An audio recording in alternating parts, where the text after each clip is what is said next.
Hey guys, welcome to Roshi coder. और अब तक हमने जो सीखा वो आप सबको याद होगा।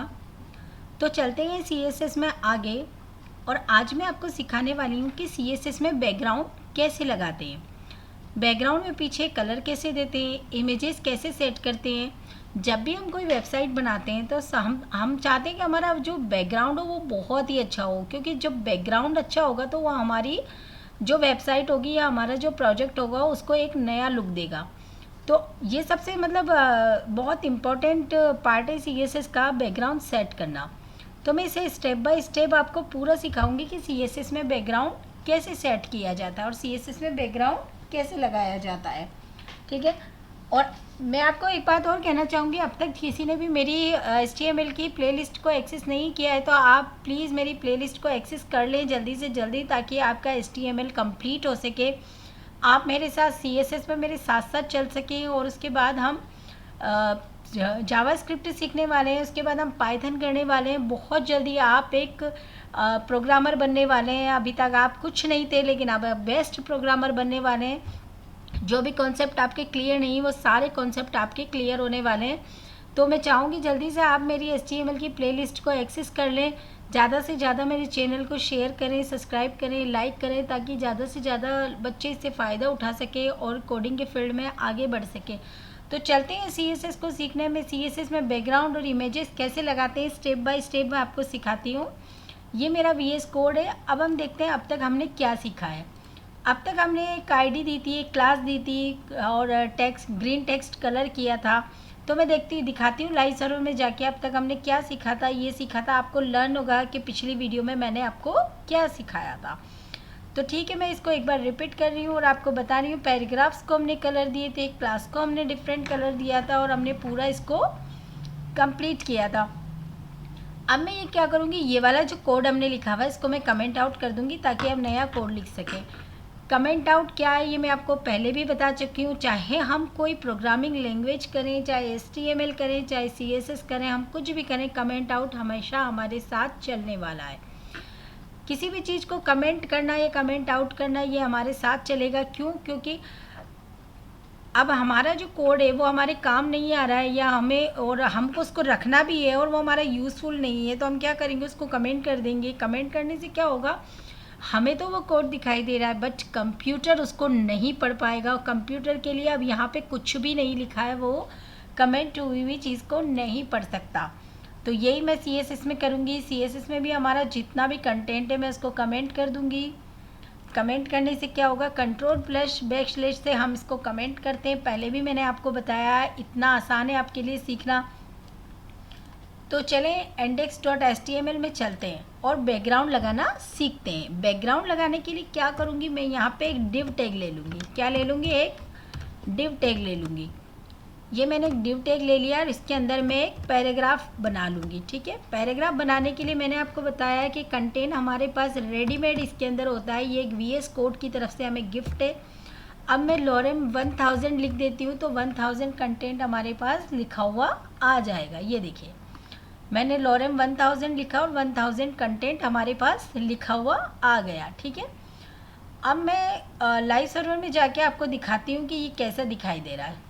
ये देखिए, ये आ गया हमारा जो 1000 पैराग्राफ लाइन्स हमने लिखी है वो आ गई। मान लिया हम कोई वेबसाइट बना रहे हैं और हमने 1000 लाइन का कोई पैराग्राफ लिखा है तो वो आ चुका है। तो ये देखिए आ गया है। ठीक है। अब मैं चाहती हूँ इसको कलर करना, बैकग्राउंड देना। तो कैसे देंगे अब, तो देखो मैं क्या करूँगी, सबसे पहले div है, मैंने बताया ना हर चीज़ को हमें एक ID देनी पड़ती है। ID सिर्फ एक होती है और क्लास हम बहुत सारी दे सकते हैं। यहाँ हमें 3-4 पैराग्राफ में अगर बैकग्राउंड देना होता और अलग अलग कलर देना होता तो हम क्लास का इस्तेमाल करते, लेकिन हमें तो सिर्फ एक ही पैराग्राफ को कलर देना है। तो मैं यहाँ पे div को एक ID दे दूँगी। ID क्या दूँगी, मैं ID का नाम कुछ भी दे देती हूँ। यहाँ पे मैं PG नाम दे देती हूँ ID का। ठीक है, मैंने यहाँ पे इसको एक ID दे दी है। अब हमने style.css की तरफ चलते हैं। ठीक है, मैं style.css में आ गई हूँ, जिसकी फ़ाइल को हमने HTML में लिंक किया। एक बार फिर मैं रिपीट कर देती हूँ। ये देखिए, मैंने यहाँ पे CSS की फ़ाइल को ये लिंक किया हुआ है। तो हम उस फाइल में जो भी काम करेंगे वो हमारा लाइव सर्वर में शो होगा और यहाँ लिखी हुई सब चीज़ को ID की मदद से हम वहाँ पे कलरफुल कर सकते हैं। ठीक है, तो मैंने क्या PG ID दी है इसको। तो style dot C S S में अब हम चलते हैं। मैंने बताया ना क्या आईडी के लिए हम हैश का यूज़ करते हैं, तो मैं शिफ्ट के साथ एक हैश ले लूँगी और मैं बताऊँगी, मैं कहूँगी भाई मेरी पीजी नाम की जो आईडी है जिसको मैंने उधर दिया है HTML में, उसका बैकग्राउंड कलर कर दो, उसका बैकग्राउंड कलर कर दो येलो। ठीक है, येलो लाइट कलर है तो मैं येलो कलर ले लूँगी। मैं कहूँगी भाई मेरी जो उधर मेरी जो पीजी नाम की आईडी है उसका कलर कर दो येलो। ठीक है, मैंने आईडी एक बार फिर दिखा देती हूँ आपको। ये देखो मैंने पीजी नाम की आईडी बनाई हुई है, वही मैंने style dot C S S में लिखी पीजी। मैं कह रही हूँ मेरी जो पीजी नाम की आईडी है उसका कलर कर दो येलो। तो अब हम देखते हैं, ये मैंने रिफ़्रेश किया और ये देखिए हमारे बैकग्राउंड का कलर कौन सा हो गया, येलो। क्योंकि इसने मेरी बात को माना, मैंने कहा भाई मेरी जो आईडी है उसका कलर येलो कर दो, तो इसने कहा ठीक है येलो कर देता हूँ। ठीक है, अब अगर हम चाहें कि हमारी पीछे पूरी ही बॉडी का कलर चेंज हो जाए, ये तो हमने अपना बैकग्राउंड कलर दिया। अब हम चाहें कि नहीं हमारी तो पूरी बॉडी का ही कलर चेंज हो जाना चाहिए, तो बॉडी का कलर चेंज करने के लिए हम क्या करेंगे, हम यहाँ पे बॉडी ले लेंगे।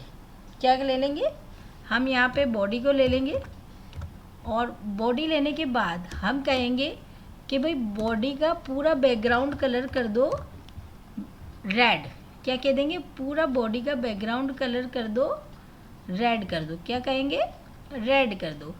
ठीक है, तो मैं यहाँ पे ये रेड कलर दे देती हूँ। ठीक है, अब आप देखें यहाँ पे बॉडी का कलर क्या होता है। ये देखो मैंने रिफ़्रेश किया तो इसने मेरी बात को मानते हुए मेरा बैकग्राउंड जो है उसको तो येलो रखा है, जो मैंने कंटेंट के पीछे का बैकग्राउंड दिया उसको तो इसने येलो रखा है, लेकिन मैंने जो बॉडी का कलर इसको चेंज करने के लिए कहा है तो इसने पूरी बॉडी का कलर कर दिया है येलो। ठीक है, तो ये मेरी बात को मानता जा रहा है जैसे जैसे मैं इसको कोड देती जा रही हूँ। अब आप कहते हैं, आप कैसे सोच रहे होंगे कि ये तो देखो बैकग्राउंड कलर हो गया बॉडी का, अब आप सोचेंगे मुझे तो कोई इमेज लगानी है मेरे बैकग्राउंड में, तो बिल्कुल बिल्कुल पॉसिबल है, हम इमेज भी लगा सकते हैं बैकग्राउंड में। ठीक है, तो बैकग्राउंड में इमेज हम कैसे लगाएंगे ये मैं आपको दिखाती हूँ।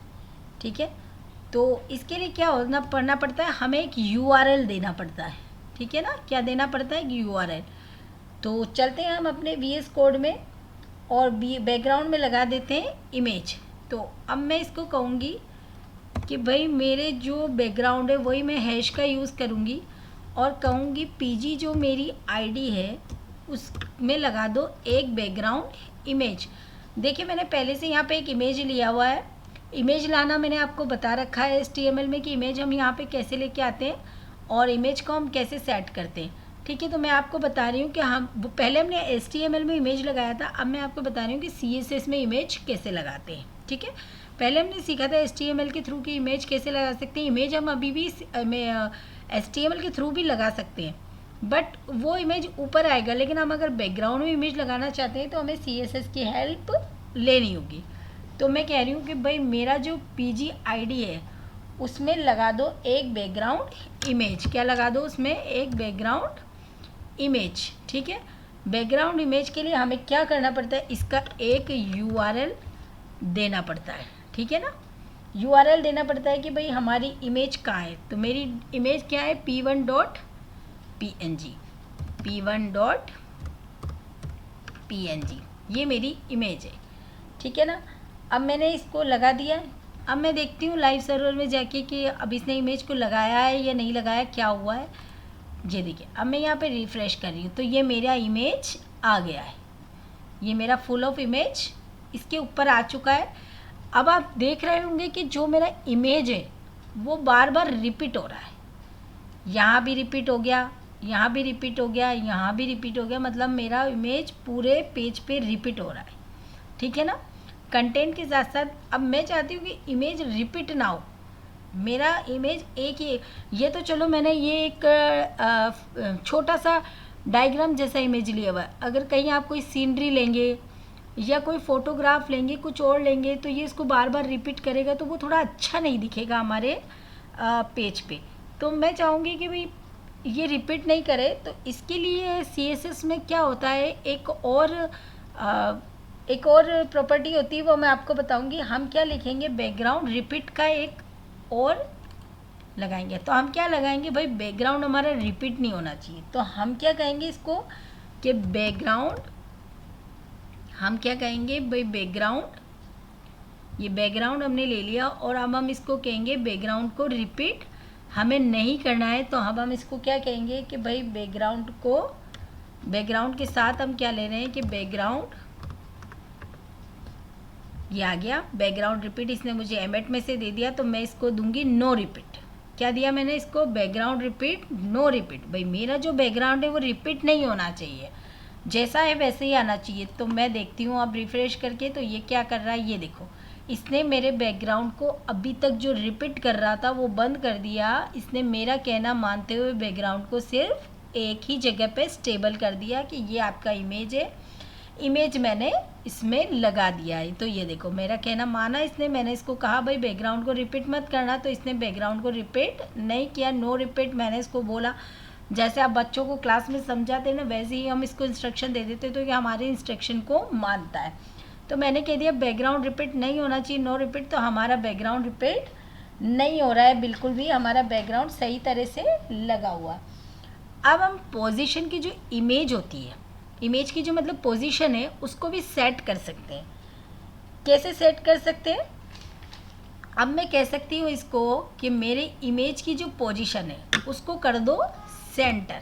मैं क्या बोलूँगी, मेरे बैकग्राउंड की जो पोजीशन है उसको कर दो सेंटर। मैं इसको कह रही हूँ भाई मेरे बैकग्राउंड की जो पोजीशन है उसको सेंटर कर दो।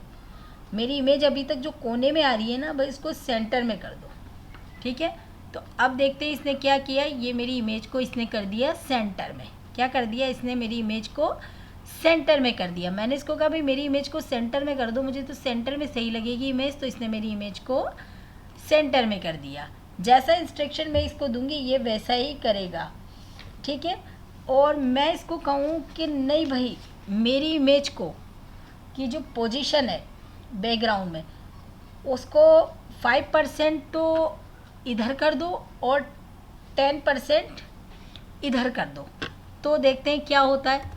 ये कह रहा है कि मैं कहती हूँ भाई मेरे जो मतलब मेरी जो इमेज है उसको 5% तो अभी मैं आपको समझाती हूँ, इधर कर दो और 10% इधर कर दो। तो फिर देखते हैं ये क्या करता है, ये कैसे हमारी इमेज को लेके आता है, ठीक है। तो मैं ये देखो मैंने इसको कहा 5% इधर से छोड़ दो और 10% इधर से छोड़ दो, तो इसने मेरा कहना मानते हुए मेरी इमेज को 5% एक्स में छोड़ते हुए और 10% वाई में छोड़ते हुए, नीचे से 10% छोड़ते हुए, इधर से 5% छोड़ते हुए इस जगह पे एडजस्ट कर दिया है जैसा मैंने इसको इंस्ट्रक्शन दिया है, ठीक है। अब कभी कभी हम क्या कर सकते हैं, इमेज को कवर भी कर सकते हैं। क्या कर सकते हैं, कवर भी कर सकते हैं। हम ये भी कह सकते हैं कि भाई मेरी इमेज को कवर कर दो। क्या कह सकते हैं इसको, इमेज को कवर कर दो। वैसे कवर का यूज़ हम करते हैं, कई बार हम करते हैं और कई बार हम नहीं भी करते हैं, ठीक है। मैं इसको कह रही हूँ भाई मेरी इमेज को कवर कर दो या कंटेंट कर दो, ठीक है। मैं आपको दोबारा में समझाती हूँ उसको कवर को पूरा, क्योंकि मेरी इमेज क्या बहुत छोटी है इसलिए वो कवर नहीं कर पा रहा है पीछे से पूरा। अगर जैसे मेरी फुल ऑफ साइज़ इमेज होती तो वो पूरा कवर कर लेता, ठीक है। लेकिन अभी उसको कवर नहीं कर पा रहा है, ठीक है, क्योंकि मेरी इमेज बहुत छोटी है। तो बैकग्राउंड पोजीशन में अगर मैं उसे कहूँ कि मेरी इमेज को कवर कर दो या 100% कर दो, तब भी वो देखें 100% लगा के देखते हैं वो क्या करता है। तो कभी कभी ये देखिए ये मेरी इमेज को 100% इसलिए नहीं कर पा रहा है क्योंकि मेरी इमेज बहुत छोटी है। अगर मेरी इमेज बड़ी होती है, क्योंकि मेरी इमेज का साइज़ ही इतना ही है, अगर ये बहुत जैसे कोई सीनरी होती या कोई फोटोग्राफ होता तो ये इसको पीछे पूरा सेट कर देता, पर ये क्या बड़ा नहीं हो सकता है ये वाला इमेज, इसलिए इसको सेट नहीं कर पा रहा है, ठीक है। तो मैं इसको 100% कर, अगर आप देंगे 100% तो बिल्कुल आपका फुल ऑफ सीनरी जो होगी वो पीछे का पूरा बैकग्राउंड कवर कर लेगी, इसमें कोई वो बात नहीं है, ठीक है।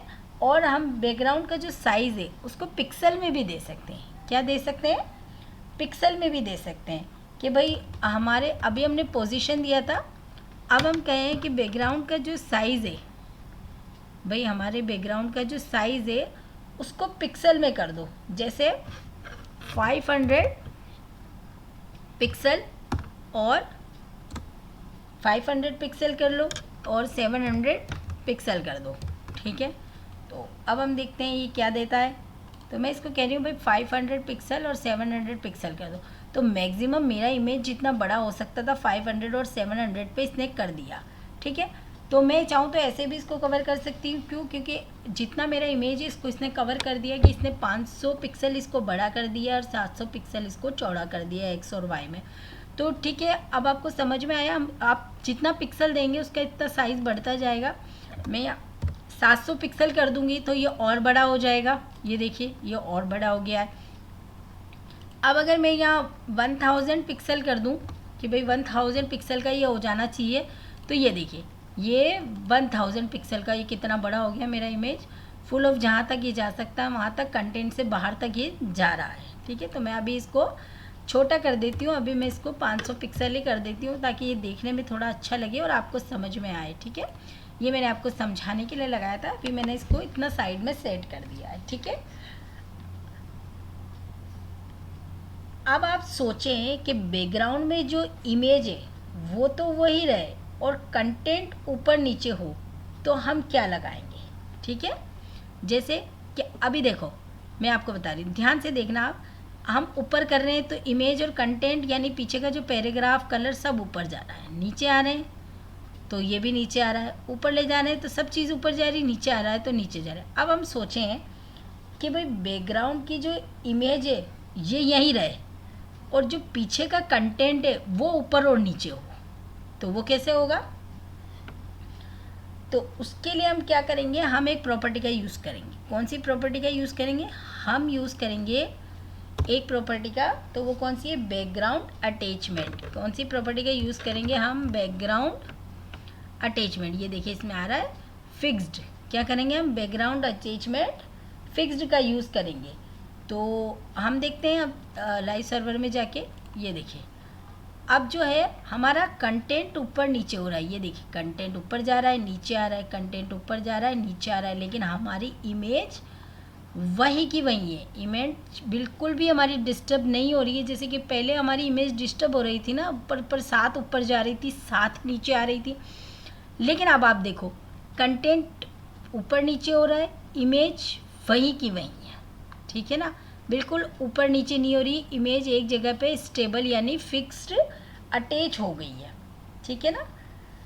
तो आपको अब यहाँ तक मेरी आई थिंक आपको यहाँ तक कोई प्रॉब्लम नहीं होगी। यहाँ तक आपको अच्छे से समझ में आया होगा, ठीक है।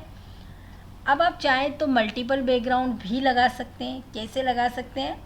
मल्टीपल बैकग्राउंड लगाने के लिए आप 2 इमेज भी दे सकते हैं, फिर उन्हें सेट कर सकते हैं। 2 इमेज का URL आपको एक साथ देना होगा। जैसे मैं इसी इमेज को रिपीट कर देती हूँ, आपको दिखाती हूँ कैसे 2 बैकग्राउंड लगा सकते हैं, ठीक है। अब मैंने यहाँ पे ये एक दे दिया है। अब मैं क्या करूँगी, यहाँ पे एक इसी को कॉपी कर लेती हूँ मैं और आपको दिखाती हूँ कि हम क्या करेंगे, ठीक है। मैं यहाँ पे कॉपी कर लिया इसको, यहाँ पे मैं इसको पेस्ट कर लूँगी। ये देखिए तो मैंने 2 URL दे दिए एक ही इमेज के। आप अलग अलग इमेज भी ले सकते हैं, कोई दिक्कत नहीं है। तो हम लाइव सर्वर में जाके अभी देखते हैं क्या दिख रहा है। तो ये एक ही इमेज है इसलिए ये पेस्ट नहीं हुई है। अगर आप 2 अलग अलग इमेज लेंगे तो ही यहाँ पे शो होगा। एक इमेज का यहाँ पे ये शो नहीं कर रहा है।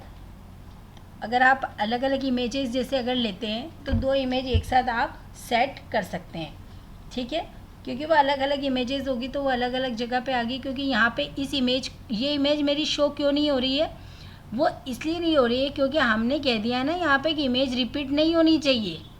हमने यहाँ पे इसको क्या कह दिया है कि भाई इमेज रिपीट नहीं होनी चाहिए, तो वो इस इमेज को रिपीट नहीं कर सकता। लेकिन अगर यहाँ मेरे फोल्डर में एक दूसरा इमेज होता और मैं उसको यहाँ पे डालती तो ये 100% काम कर जाता, ठीक है। यहाँ पे दूसरा इमेज डालते के साथ ये उसको वहाँ पे लेके आ जाता और वहाँ पे शो कर देता। लेकिन यहाँ पे अभी इसने इसलिए शो नहीं किया है क्योंकि हमने तो पहले से इसको इंस्ट्रक्शन दे दिया है कि भाई बैकग्राउंड का जो इमेज है उसको बिल्कुल रिपीट मत करना। अब जब पहले क्लास में किसी बच्चे को आप कह चुके हो कि यहाँ से उठ के बाहर मत जाना, ठीक है, और फिर बाद में थोड़ी देर बाद आके जब आपने ना उठने का इंस्ट्रक्शन दिया और दूसरा टीचर आके उसको बोलेगा कि नहीं भाई आप यहाँ से उठ के जाओ, तो वो क्या कहेगा, नहीं सर ने मुझे मना किया है, मुझे यहाँ से नहीं उठना है, मुझे पनिशमेंट मिलेगा, तो वो आपका कहना नहीं मानेगा। इसी तरह से कंप्यूटर को पहले ही हम कह चुके हैं कि भाई इमेज रिपीट नहीं होना चाहिए, और फिर हम दोबारा से वही इमेज लगाएंगे तो ये रिपीट नहीं करेगा। ठीक है, ये बहुत समझदार है, ये रिपीट नहीं करेगा। तो आई थिंक मुझे लगता है कि आपको अब सब समझ में आ गया होगा। और आप चाहें तो मतलब एक बैकग्राउंड पोजीशन और देख सकते हैं, तो हम बैकग्राउंड का एक पोजीशन और मैं आपको बताती हूँ। ये देखिए बैकग्राउंड पोजीशन में मैं आपको बताती हूँ इसको लेफ़्ट। मैं कहूँ कि बैकग्राउंड का जो पोजीशन है वो लेफ़्ट में होना चाहिए, तो ये क्या करेगा, इसको लेफ़्ट में सेट कर दिया इसने, ये देखिए। ठीक है ना, मैंने कहा ये पूरी तरह से लेफ़्ट में होना चाहिए, तो इसने पूरी तरह से इसको लेफ़्ट में सेट कर दिया।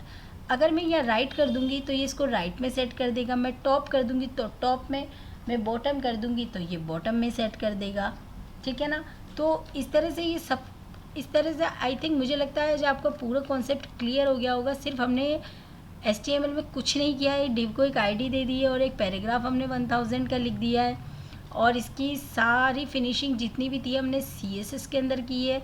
और CSS के अंदर आज हमने जितनी भी प्रॉपर्टीज़ यूज़ की है, आई थिंक आपको सब काम की और आपको सब समझ में आ गई होगी। पहले हमने बैकग्राउंड को कलर दे दिया है, फिर बॉडी को कलर दे दिया है, फिर बैकग्राउंड में एक इमेज लगा दी है, फिर बैकग्राउंड की इमेज को कह दिया है भाई रिपीट नहीं करना है, फिर बैकग्राउंड का साइज़ बता दिया मैंने आपको, फिर बैकग्राउंड की पोजीशंस बताई है मैंने आपको कि कैसे कंटेंट को अटैच रखना है। अब देखिए वापस जैसे हमारा कंटेंट ऊपर नीचे साथ में हो रहा है, लेकिन पहले फिक्स्ड अटैचमेंट लगाने के बाद हमारी इमेज वहीं रह रही थी और हमारा कंटेंट ऊपर नीचे हो रहा था। तो आप CSS में मेरे साथ चलते रहिए और एक परफेक्ट प्रोग्रामर बन जाइए। मेरी HTML की प्लेलिस्ट को अभी तक आपने एक्सेस नहीं किया हो तो ज़रूर कर लें, ताकि आपको HTML के सारे कॉन्सेप्ट आपके क्लियर हो जाए। Thank you.